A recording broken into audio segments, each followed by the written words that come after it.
When we went to Paris, we stayed right outside of Disneyland Paris, and we took the train into Paris on the one day. And then the next day, we went to Disneyland Paris.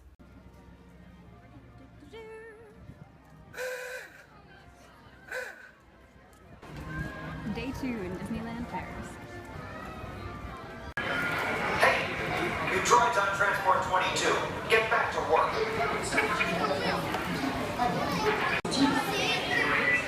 Oui, parfaitement, pas que le travail. Et dépêche-toi, il risque d'avoir besoin de ce transport d'un moment à l'autre.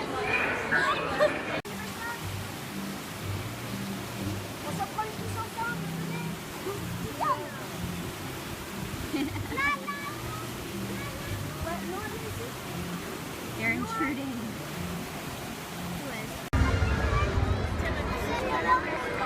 Oui, oui, on va essayer de la trouver.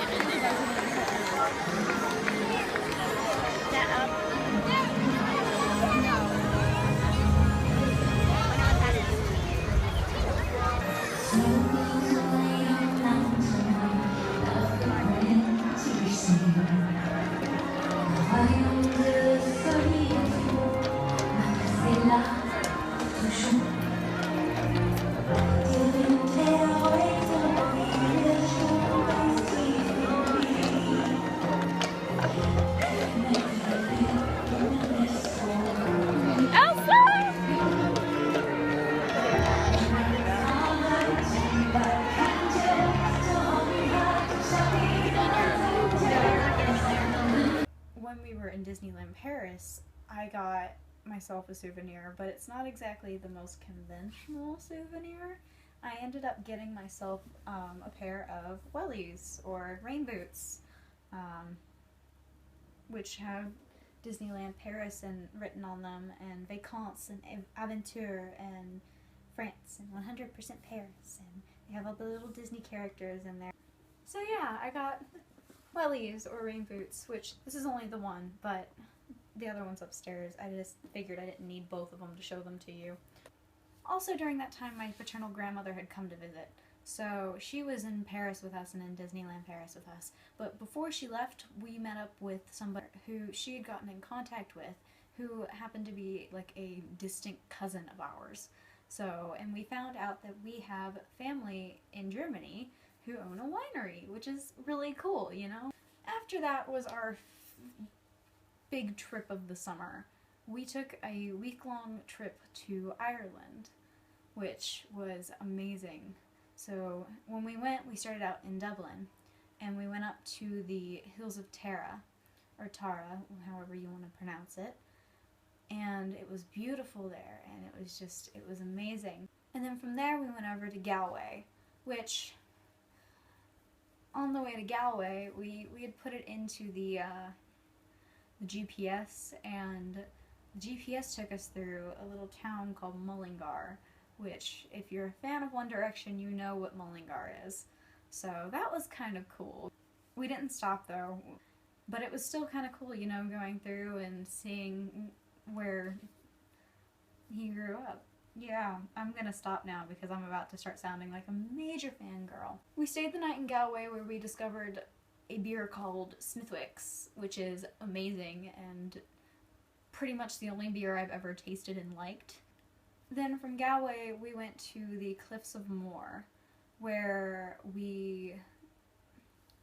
Then from Galway, the next day, we went to the Cliffs of Moher, which, if you're a Harry Potter fan, you may know.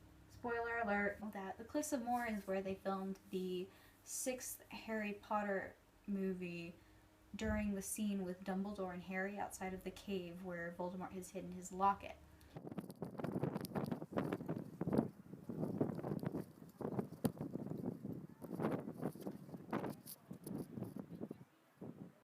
So that was really cool, and the wind was blowing and it was all very pretty and beautiful. And we spent some time there, and then we took a trip down to a place called Bunratty Castle, where we essentially explored a little town which is like a turn-of-the-century town, and then we saw the castle there, which is like the most preserved medieval castle in Ireland or something.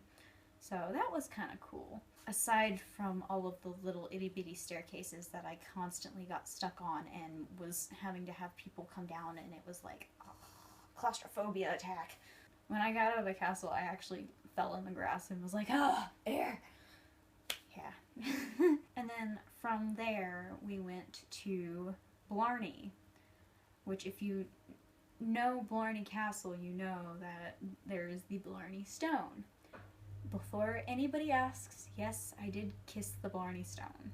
Not quite sure if I'm any more eloquent now than I was before. And also while we were there, we explored the grounds a little bit. We didn't have a lot of time to do so because they closed at 7 and we got there maybe about 4. And so it took us like an hour to get through the castle, and then we got down and we only had like an hour and a half, 2 hours left. So, but we did go and explore a little bit, and it was a lot of fun. In the time that we had left, we chose to explore the part of the castle grounds that had the stuff like the Druid ruins. And then we also explored the Poison Garden, which was a lot of fun. It was interesting to see all the little poisonous plants and everything, and they have like a big sign at the very beginning that says, please do not touch or smell any of these plants. So from Blarney we went down to Cove, which is right outside of Cork. We stayed the night at a hotel that was right across the street from the last port where the Titanic got its passengers. The Titanic itself was not actually able to come into the port because back in those days the port wasn't as deep as it is today, which was funny because while we were on the tour at the little Titanic museum thing that they have there, they flat out said that they were like, yeah, the ship itself couldn't come into the bay, and then there was this huge cruise ship that had come in the night before that was actually boarded, or ported at, right down from where we were, and so we're all kind of sitting there just like, that huge thing, and the Titanic couldn't come here, and she was like, yeah, back then it wasn't as deep. So what they did, since the Titanic couldn't actually come in port there, was they sent in these little boats called tenders, and they picked up the passengers that were all on the dock and everything, and then they took them out to the Titanic. So that was really cool to see all that, but it was also really depressing because, you know, it's the Titanic, and the Titanic sank, and yeah. Anyways, so then the next day we went back up to Dublin, and we spent the next 2 days in Dublin. And essentially what we did is we took one of those tour bus things where we went around and they would tell you what all the cool places were and what happened there and all that. And then I went off on my own and explored a bit on my own, and I kind of memorized a little bit, but at the same time I really didn't. I'd have to spend a lot more time there to actually memorize Dublin. But it was really cool because I got to walk around by myself and figure things out, and yeah, I miss it.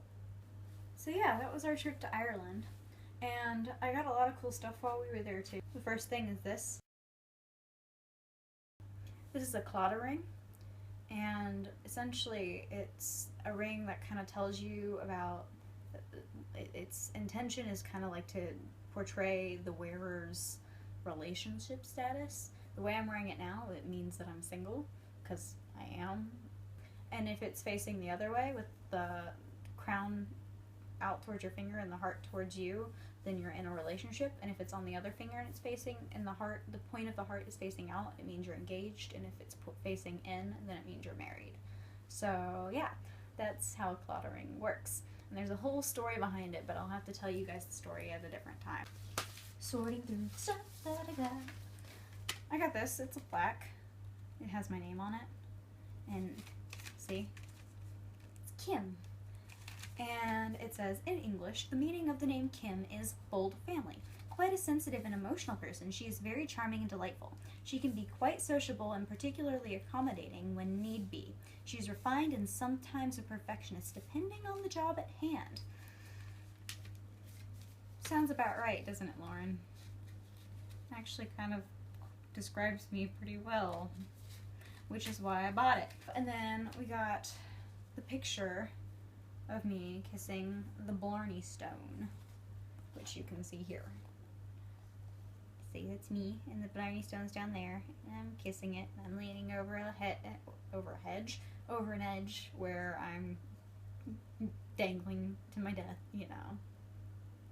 That was a lot of fun. And then me being the dork that I am, naturally, I had to get myself a little bit of Irish pride, you know. So I bought myself an Irish flag. So that's some of the stuff I got in Ireland. And of course I got a few gifts for my friends too. I didn't get many things for myself because I was more worried about making sure my friends got something.